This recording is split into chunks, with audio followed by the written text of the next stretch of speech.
تقریباً کو 4.5 ملین لوگ دیکھ چکے ہیں، یا 4.5 ملین تک 44 لاکھ تک پہنچ چکی ہے، اور یہ بہت ہی ایک قسم کی یوں سمجھ لیجئے کہ افیکٹو، یہ بالکل اس طرح سے اگر ہوا ہے تو یہ بالکل قابل مذمت ہے۔ لیکن ڈار صاحب بات مجھے اس چیز کا احساس ہے، میں احساس کر سکتا ہوں، کیونکہ جب آپ کی حکومت تھی تو اس وقت جب مجھے گھسیٹ کے گھر سے لے جایا گیا، اور جب میری بوڑھی ماں مجھے بار بار پیچھے سے پکڑتی تھیں، وہ ظاہر ہے وہ پھر مجھے کپڑوں سے پکڑ لیتی تھیں اور کہتے میرے بیٹے کو نہ لے کے جائیے، تو میری بوڑھی ماں کو کھینچ کے پھینک دیا گیا۔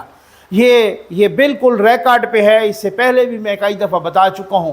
تو اس طرح سے بالکل نہیں ہونا چاہیے، ماں چاہے کسی کی بھی ہو، مائیں سانجی ہوتی ہیں، اور بالکل میں اس کی مذمت کرتا ہوں۔ شاہ محمود قریشی نے اس واقعے کے بارے میں بھی کہا، اور جناب شاہ محمود قریشی نے ایک اور بات، جو کہ چند دن پہلے ایک ملاقات ہوئی آسٹریلیا کے ہائی کمیشن میں، اور کچھ غیر ملکی سفراء جو سفیر تھے غیر ملکی ہیں، ان میں امریکہ کے سفیر بھی تھے۔ پہلے تو شاہ محمود قریشی مکر گئے، لیکن وہ رؤوف حسن صاحب اور علی ظفر صاحب وہ بھی موجود تھے ساتھ۔ تو انہوں نے کہا کہ آسٹریلیا کے سفیر نے چائے پہ بلایا تھا، اور وہاں پر امریکہ کا سفیر بھی آیا ہوا تھا، اور ساتھ ہی اور بھی برطانیہ کا، باقی بھی یورپین کنٹریز کے بہت سارے سفیر تھے۔ ان کی وہاں پہ ملاقات ہوئی۔ اب ان کی ملاقات کیسے ہو گئی، کس طریقے سے ان کی ملاقات ہوئی؟ کیا ابھی تک یہ پتہ نہیں چلا کہ اور سیاسی جماعتوں کے لوگ بھی تھے، یا صرف انہی کو بلایا گیا تھا چائے پر اور یہی گئے تھے؟ اور وہاں پر کو سائفر کا معاملہ ڈسکس ہوا، اور وہاں پہ سنا ہے عمران خان کی گرفتاری کا معاملہ بھی وہاں پر وہ بھی ڈسکس ہوا ہے۔ تو یہ کیسے گئے؟ یہ چوری گئے، یا کسی کو بتا کے گئے فارن آفس کو، یا کس طریقے سے گئے، یہ کیسے گئے؟ تو یہ بھی ایک بہت بڑی بات ہے۔ پہلے تو یہ مکر گئے، بعد میں انہوں نے تو یہ آج انہوں نے کہا کہ ہاں یہ ہم گئے تھے، اس پریس کانفرنس میں بھی مانا ہے ہم گئے تھے، لیکن ہم نے سائفر کی بات بھی نہیں کی، اور ہم نے کسی قسم کی گرفتاری کی یا اس طریقے کی بات بھی، رہائی کی نہیں کی بات عمران خان کی۔ اب شاہ محمود قریشی کو گرفتار تو کیا گیا ہے، ان کے گھر سے گرفتار کر کے پولیس نے مدد کی ہے، اسلام آباد پولیس نے، لیکن ایکچولی بتایا جا رہا ہے کہ ان کو ایف آئی اے نے گرفتار کیا ہے، اور ایف آئی اے غالباً سائفر والا معاملہ شاہ محمود قریشی کے ساتھ، ایف آئی اے کے جو ان کا ٹیررزم ونگ ہے، اینٹی ٹیررزم ونگ، اس نے گرفتار کیا۔ اور آپ کو یاد ہوگا کہ ابھی 2 دن پہلے عمران خان سمیت کچھ اور رہنماؤں پر بھی سیکرٹ ایکٹ کے تحت، سائفر کا جو معاملہ تھا، سیکرٹ ایکٹ کے تحت مقدمہ درج کیا گیا عمران خان پر بھی اور کچھ اور پر بھی۔ تو کچھ اور لگتا ہے کہ اس میں شاہ محمود قریشی کا بھی نام ہے۔ تو یہ کیا چکر ہے، یہ معاملہ کیا ہے؟ کیونکہ اب جو معاملات ہیں نا، اب دوسرے طریقے سے کیا ہے کہ اب کیا یہ شاہ محمود قریشی کو کوئی ہیرو بنانے کا چکر ہے، یا ہم سن رہے ہیں کہ جناب خان صاحب کو پھر سے ایک آفر ہوئی ہے باہر جانے کی، کیونکہ جب شاہ محمود قریشی گرفتاری کے بعد اڈیالہ جیل سے رہا ہو کے آئے تھے، تو وہ فوری طور پر عمران خان کے پاس آئے تھے۔ عمران خان سے انہوں نے بہت ہی امپارٹنٹ سیکرٹ میٹنگ کی تھی۔ اس کے بعد جاتے ہوئے انہوں نے صحافیوں سے بھی کوئی گفتگو نہیں کی۔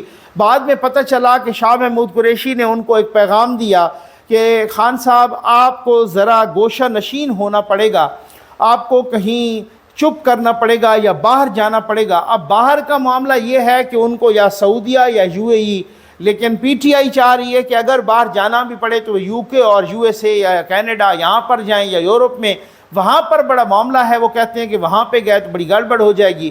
حسان نیازی کو فوجی عدالت کے سپرد کر دیا گیا ہے، ان کو ملٹری کے سپرد کر دیا گیا ہے، اور وہ لاہور ہائی کورٹ میں کل ایک مقدمہ تھا، اور ان کی وہ درخواست ان کے والد صاحب نے دی، حفیظ اللہ نیازی صاحب نے۔ مجھے پوری ہمدردی ہے ان سے، اور انہوں نے کہا کہ جناب یہ کس طرح سے ہو سکتا ہے کہ کسی عدالت نے ملٹری کے سپرد نہیں کیا ان کو، بلکہ یہ تو ایس ایچ او نے، پولیس نے ہی ان کو ملٹری کے حوالے کر دیا ہے، تو یہ غیر قانونی ہے۔ اور لاہور ہائی کورٹ کے بھی جو ہم ریمارکس دیکھ رہے تھے، تو انہوں نے بھی ایک طرح سے مبینہ طور پہ اپنی بے بسی ظاہر کی ہے، اور وہ وہاں پہ حسان نیازی بھی وہاں۔ لیکن میں حیران ہوں کہ بار بار عمران خان کو کس طریقے سے پیشکش کی جا رہی ہے کہ آپ باہر چلے جائیں۔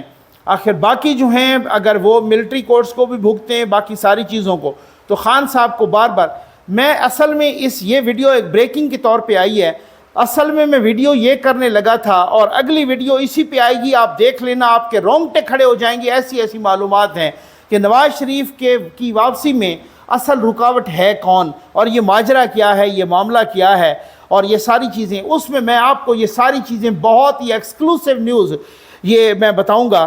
میں ایک اس ویڈیو کے آخر پر آپ کو بتانا چاہتا ہوں کہ پی ٹی آئی کے وکیل ہیں، عمران خان کے وکیل ہیں شیر افضل خان مروت۔ یہ شیر افضل خان مروت ان کے ابھی ریسنٹ مقدمات میں بھی وکیل تھے، پیش ہوتے رہے ہیں۔ انہوں نے ایک بڑی الارمنگ قسم کی پوسٹ کی ہے، ٹویٹ کی ہے۔ انہوں نے کہا ہے کہ پی ٹی آئی کی کور کمیٹی اور عمران خان کی قانونی ٹیم میں غدار عمران خان لیگل ٹیم اور P T I core committee کے غداروں نے میری جان خطرے میں ڈال دی ہے۔ پی ٹی آئی کی کور کمیٹی میں غداروں کی موجودگی کسی شک و شبہ سے بالاتر ہے۔ انہوں نے کور کمیٹی کے اجلاسوں کی ریکارڈنگ مخالفین اور حتیٰ کہ میڈیا والوں تک بھی پہنچائی ہے۔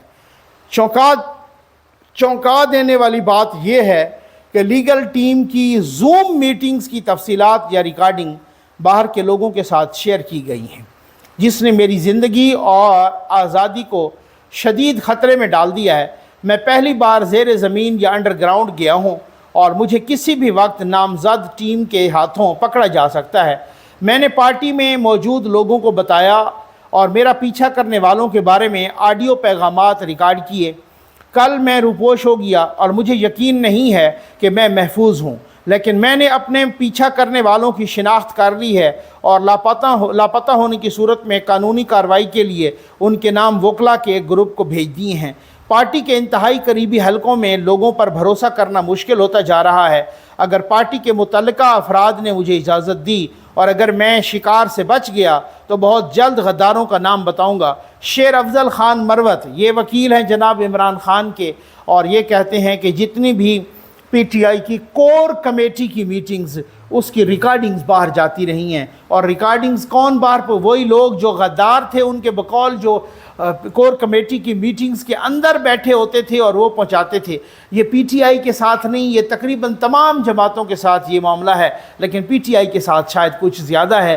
کہ ابھی خان صاحب وزیر اعظم تھے تو بہت ساری دفعہ شیخ رشید ان کے بقول شیدہ ٹلی نے ان کی ریکارڈنگ باہر پہنچائی تھی اور آرمی چیف کو پہنچائی تھی۔ اب ان کے اپنے کور کمیٹی کے اندر، کور کمیٹی ہوتی ہے کہ جو بہت ہی قابل اعتماد لوگ اندر بیٹھے ہوتے۔ میں تو حیران ہوں کہ یہی کچھ لوگ کہہ رہے تھے کہ وہ جو عمران ریاض کے وکیل تھے، وہ علی اشفاق میاں، وہ بھی آئی ایس آئی کے ایجنٹ تھے اور وہ بھی ان کے جو ہے نا کارندے تھے اور وہ بھی ان کے نمائندے تھے۔ تو میں یہ آپ اندازہ کیجئے کہ معاملات کہاں سے کہاں پہنچے ہیں، اور وہ کہہ رہے ہیں کہ اپنی کور کمیٹی کی اندر کی ریکارڈنگ، اور ان کا کیوں خام خواہ وہ اس طریقے سے انسیکیور ہو گئے ہیں یا انسیکیورٹی فیل کر رہے ہیں، اس وجہ سے کر رہے ہیں کہ وہ کہتے ہیں کہ ظاہر ہے ان کی بھی کوئی ریکارڈنگ ہوگی، انہوں نے کوئی مشورے دے رہے ہوں گے، کوئی خطرناک قسم کے مشورے۔ اب ان کے لوگ پیچھے پڑ گئے ہیں، لا انفورسمنٹ ایجنسیز ہوں گی ان کو گرفتار کرنے کے لیے، تو اب وہ یہ کہہ رہا ہے کہ میں بچ گیا تو میں غداروں کے نام بتاؤں گا۔ معاملات بہت ہی گھمبیر ہونے جا رہے ہیں،